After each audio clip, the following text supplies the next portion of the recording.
It's no secret that Russian electronic jamming is impacting the effectiveness of several Western-supplied GPS-guided munitions, including JDAMs. In response to this, the U.S. Air Force has taken a major step. U.S. Air Force Life Cycle Management Center, AFLCMC, has awarded a contract to Scientific Applications and Research Associates, Inc. for the acquisition and integration of add-on seekers designed to enable JDAM ER bombs to counter GPS jamming. The addition of these seekers will also enable the JDAM ER, or Extended Range bombs, to home in on the GPS jammers. In this video, Defense Updates analyzes how JDAM ER may soon be able to destroy Russian EW systems that are jamming it. Let's get started. Before we proceed, a word on NordVPN, which is one of the most trusted VPN brands worldwide that has a no-log policy validated by Deloitte, an industry-leading Big Four auditing firm. NordVPN provides an encrypted tunnel that protects your privacy by preventing external entry to your internet traffic, as well as enabling you to access content that's blocked based on geolocation. Best of all, with one NordVPN account, you can secure up to 6 devices at the same time. Get an exclusive NordVPN deal with massive savings by going to nordvpn.com/defense or clicking the link in the description. It's risk-free with Nord's 30-day money-back guarantee.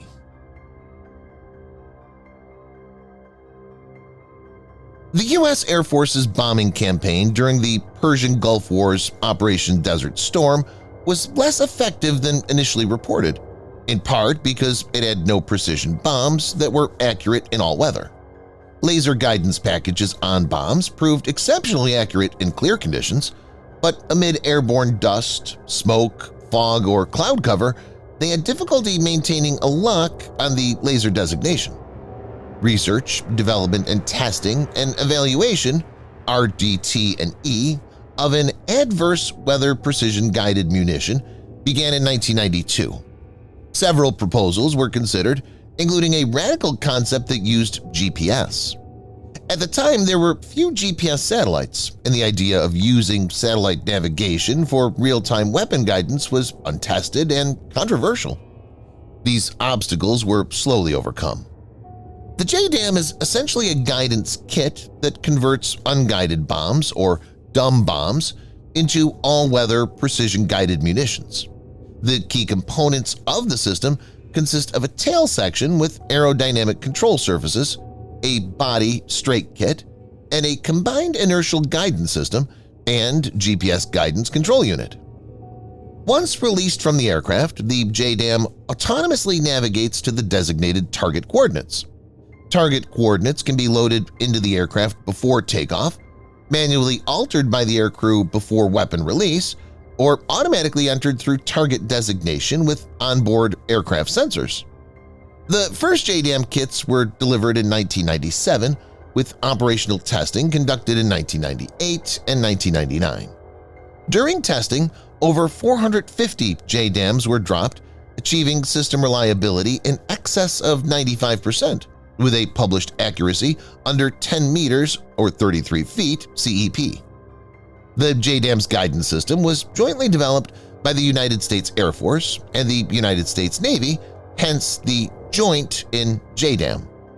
The kit has been added to bombs weighing between 500 pounds or 227 kilograms to 2,000 pounds or 907 kilograms. JDAM has a range of 15 miles or 24 kilometers, whereas JDAM ER has a strike envelope of more than 45 miles or 72 kilometers. As evident, JDAM is dependent on GPS. Signals from the U.S. GPS satellites that JDAM kits use are transmitted on wavebands from 1.164 GHz to 1.575 GHz. GPS signals are very weak by the time they've traveled the 12,550 miles or 20,200 kilometers from the satellite to Earth. Radio signal strength is typically measured in decibels per milliwatt, dBm. GPS signals can have a strength of circa -127 dBm by the time they reach Earth. Russian land forces have deployed several EW systems in Ukraine, and some of these are specifically designed to jam GPS transmissions.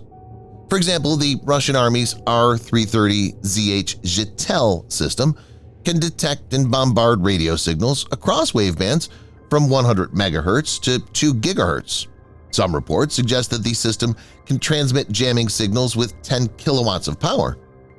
Calculations suggest that R-330ZH can generate a jamming signal strength of -70 dBm.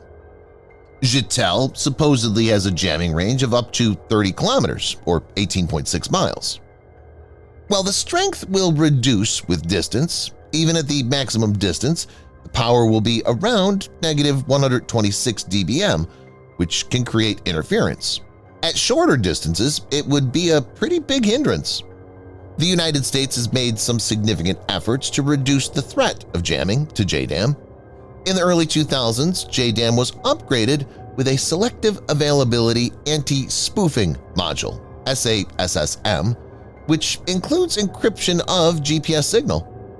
The JDAM's GPS receiver was configured to accept only signals with the specific encryption and reject others.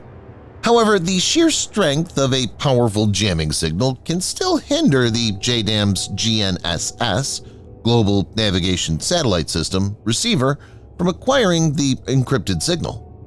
Viewers may note that a GPS receiver will typically need to have an uninterrupted line of sight, or LOS, with at least 4 satellites. As obvious, this is a cat-and-mouse game. Counter-EW provisions may include the system recognizing a jamming signal and its direction.